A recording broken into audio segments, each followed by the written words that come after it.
Sanibonani, welcome back to enye video. Ngiyabonga kakhulu ukuthi ungene.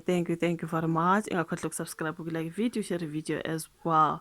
So guys, kulolu daba sikhulumeni ke ngoba uBrian Mokgotsi, I can see there's a whole lot around him and ngathi ngiyabona nje ukuthi uzogcina eboshiwe uBrian Mokgotsi because you know what I mean. And this whole saga yekuthi uye wathukutshulwa kwenzekani, I think udaba lakhona selukliye ukuthi that honestly allegedly kodwa it was staged.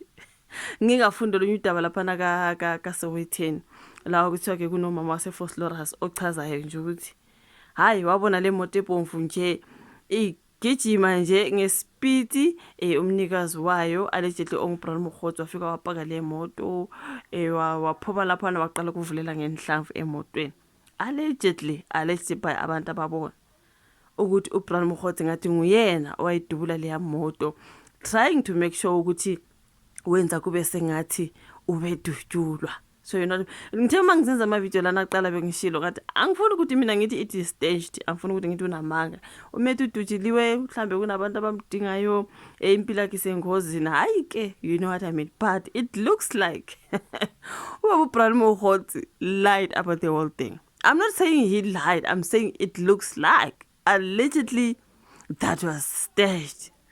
So ngathi ngizwile laphana ke umama ubrigadier okhulumela amaphoyisa brigadier is it Athlenda Mathe othi ngempela masingathola ukuthi this was staged, uBrian Mokgotsi is going to be in trouble ngoba phela kuzomela bamvulela amacala of wasting the police resources, okay, defeating the ends of justice and all that. Why is he doing that? He's so desperate to be to be innocent, even innocent since the Madlanga Commission, the parliamentary ad hoc committee and nayo into ukuthi ubonakala sengathi manje kunabantu abamdingayo bafuna ukumbulala ngoba phela manje kumele uyotestify lapha kwagcina ukuthi ubisiwe kuthiwe Brian Mokgotsi must come and testify kwathiwa nango uthi hey ngiyeza ngizona update when it comes to usuku lokuthi ayotestify lapha namanje nje dwa asikakambone testify kanti yena ufika nini laphana is it at the ad hoc or kaMadlanga, both the committees, something like that. Angazi kumele testify but I think it is the Madlanga Commission. Yeah, it is the Madlanga Commission. Kanti ufika nini uBrian Mokgotsi nangu seze stage nje nokuthi kuthiwa hey abantu bafuna ukumbulala hayibo uBrian Mokgotsi ufuna ukuzibulala ayikho yonke lento yoko abantu abafuna ukumbulala allegedly, because what do you mean, what are you trying to do? Okay, kwathiwa laphana ngenkathi befike emzini kwathiwa amaphoyisa atheleke emzini kaBrian Mokgotsi ngasemafikeng bathola ukuthi uBrian Mokgotsi akekho, bafika laphana ke endaweni yakhe ebusiness, okay, kwathini kwangathina bamtholanga bathola ke abasebenzi bakhe laba bayabaqasha indawo, something like that. Akatholakala uBrian Mokgotsi when they were going to do the search and seizure. Kwathiwa ke Brian Mokgotsi phela vele emaphoyiseni kuthiwa namanje lokho akavele emaphoyiseni njengoba nje sengumuntu nje osestage yonke lento oseyidubulela imoto yakhe and all that. Sekumele kubize amaphoyisa, sizwile ukuthi abathe abantu akade be around bathe singabiza yena amaphoyisa, wathi hayi ningabiza amaphoyisa njani mntakabawo ngoba phela mangabona naso ubusudutshulwa into ekanjalo kumele amaphoyisa abizwe bazophenya ukutholakala umuntu lo ozama ukucisha ubomi like the guy said, you know what I mean.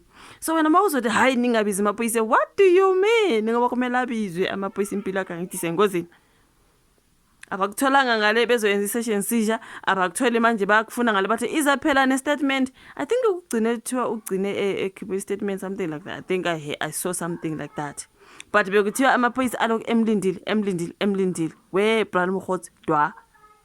So ngazi ukuthi udaba lwakhe luthini, like honestly ukuthi amaphoyisa kodwa agcine ephumelele emzanyweni yawo ke yokuthungatha iqabane le-ANC lase Northwest uBrian Mokgotsi. This is on isolezo kuthiwa ke ngokomyalezo othunyelwe amaphoyisa uMokgotsi ukuthi usukela ngomhla ka-16 October ileli langa bemdinga ngale. Amaphoyisa beloke zama ukumthola kuMokgotsi ukuze ke aqhube umsebenzi wokusesha ke nokushaqa impahla okumele ke iyophenyisiswa, you know. So lokhu ke kuyamanene nophenyo oluqhubekayo kwelenkohlakalo uqola nokuphula kumthetho. So amaphoyisa wona aqinisekisa ukuthi ashaqe omakhala enkukweni bakaMokgotsi ngemva kokuhlangana naye ofisini labameli bakhe eGoli. So they finally seized some of his umakhala enkukweni, which means amafoni into ekanjalo, which means they have taken some of his gadgets, okay, since bengamtholanga for the search and seizure. ubrigadier Athlenda Mateke uthe amaphoyisa aphenya icala lokuzama ukubulala ngemva kokuthola umbiko wokuhlasela kukaMkhotsi. uMkhotsi ezihlasela njengekwe mina ngiqale ngathi hayi angifuni ukuyikhuluma kaBlenda but ngiyabona ukuthi baba uBrian Mkhotsi ngathi ubuzihlasela wena ubuzihlasela ukuthi kube sekungathi mhlawumbe khona umuntu okuhlaselayo hayi ungenzi kanjalo. Like, what is it trying to do? Imagine you yourself shooting. Lukhona udaba guys, ngicela ubheke. I think I'm going to do this story on my other channel, Phile Papa's Entertainment. Ngoba luka Sowetan ubhala ngesingisi ngizolwenza ngesingisi lo liyadaba. Kuthiwa ke the woman says she was sitting there with her partner. And then yazale moto ke bigijima ngesiqubu esikhulu yafike nje umnikazi wayiphaka laphana wavula waphuma waqala ukuvulela ngenhlamvu yena self bona ke for their safety labo bantu kade bebuka they had to run bebalekele phela the direction of ama bullet mntakaba. Imagine umuntu medubula imoto kanje qhaqqa like people were saying ukuthi hayibo imoto ibhobobo ke kangaka lo muntu obe on the driver seat usinde kanjani ngoba uyabona ukuthi idutyulo le moto kanti umuntu uphumile nje wathatha isibhamu aqala ukudubula imoto ukusa ayizini kodwa zona ziningi ezenzekayo ayiziningi bafethu kodwa ngazi ke ilona daba ukuthi abagcine bemtholile uBrian Mkhotsi and they managed to seize some of his assets amafoni wakhe into kanjalo begazi ukuthiwa umakhalekhukhwini ke izona izinto abakwazi ukuthi bazithathe uma bemthola ke laphana eoffice labameli bakhe emva kokuthi ebeloke doja amaphoyisa bathi Brian Mkhotsi. I think I saw a news ke umama ubrigadier Athlenda Mateke ekhuluma ukuthi we are still waiting for Mkhotsi to come, we are still waiting for Mkhotsi to come. Dwa lutho Mkhotsi finally bamtholile office labameli bakhe kuthiwa ke bathi bathathile ke omakhalekhukhwini bakhe asethembeke. Yabona njengoba since bengamtholi nje trying to seize these gadgets, I'm sure kuningi asekwenzile to make sure ukuthi ucime information. I mean he's been running away for like I would say running away because like amaphoyisa mayekudinga and uthembisa ukufika ungafiki kusuke kuchaza ukuthini. There's a lot of evidence that we are getting rid of according to me. Uzama ukucasha uzama ukubaleka angazi bamthole kanjani ke nalapha ngase office labameli bakhe hayi kodwa kuningi ngoba uBrian Mkhotsi. So that particular shooting was staged allegedly because mangabe kuthiwa ke bakhona abantu bathi babonile umuntu efike emisa imoto ephuma eqala ukuyivulela ngenhlamvu. What does it mean? After that sibiza amaphoyisa hayi njani awabiswe ngoba phela nathi nasi ingozi. You know what I mean? Kodwa kuningi ngoba uBrian Mkhotsi you guys ngilokho ngikuthola online ngaye ke kodwa kuthiwa ke ngathi yena that was staged kodwa bebeshilo ukuthi if it was staged ngempela bazombopha. You know what I mean? Kodwa ke kuthiwa ke omakhalekhukhwini bakhe baqwazile ukuthi ke babathathe.